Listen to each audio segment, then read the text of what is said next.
আসসালামু আলাইকুম প্রিয় এইচএসসি 25 ব্যাচ। আশা করি তোমরা সবাই ভালো আছো। প্রায় এক মাস পরেই তোমাদের এইচএসসি পরীক্ষা।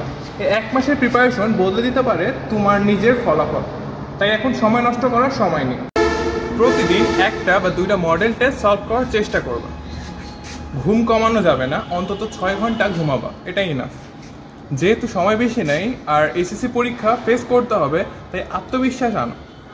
ইনশাআল্লাহ অনেক ভালো করবা তোমরা। এই সময় নিজেকে যত কষ্ট দিবা ভবিষ্যৎ তত সুন্দর হবে। একটা কথা মাথায় রাখবা, তোমরা তোমাদের পরিবারের গর্ব, বাবা মার গর্ব। এটাই প্রমাণ করার উপযুক্ত সময়। এখন নতুন করে শেখার কিছু নেই। তোমরা যেটুকু শিখেছো এতদিনে সেটুকুর উপরে ভালোভাবে প্রিপারেশন নিতে হবে। এখন প্র্যাকটিসের কোনো বিকল্প নেই। তোমরা গত 5 বছরের বোর্ড কোয়েশ্চেন, বিভিন্ন ক্যাডেট কলেজ এবং অধ্যায়ভিত্তিক কোয়েশ্চেন ব্যাংকগুলো সলভ করতে পারো। যত বেশি প্র্যাকটিস করবে তত বেশি ভালো হবে তোমাদের জন্য। তোমরা ঘুম, খাওয়া দাওয়া, নামাজ এগুলো বাদে বাকি সব সময় পড়তে হবে।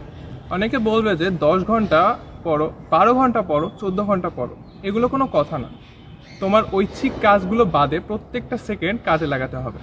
প্রতিটি সাবজেক্টে যে টপিকগুলো বেশি আসে সেগুলোর কোয়েশ্চেনগুলো বেশি বেশি প্র্যাকটিস করতে হবে। আর প্র্যাকটিসের সবচেয়ে বেস্ট মাধ্যম হচ্ছে পরীক্ষা দিয়ে শেখা। প্রিয় এইচএসসি 25 ব্যাচ, তোমাদের জন্য এই শেষ মুহূর্তে আমরা আয়োজন করছি ফ্রি সাজেশন ব্যাচ। স্বল্প সময়ে একটি গোছানো প্রিপারেশন নিতে কমেন্টে দেওয়া লিঙ্কে ক্লিক করে আমাদের টেলিগ্রাম গ্রুপে যুক্ত হয়ে যাও। ভালো থাকো, অনেক বেশি ভালো পরিশ্রম করো, ইনশাআল্লাহ তোমরা সফল হবেই।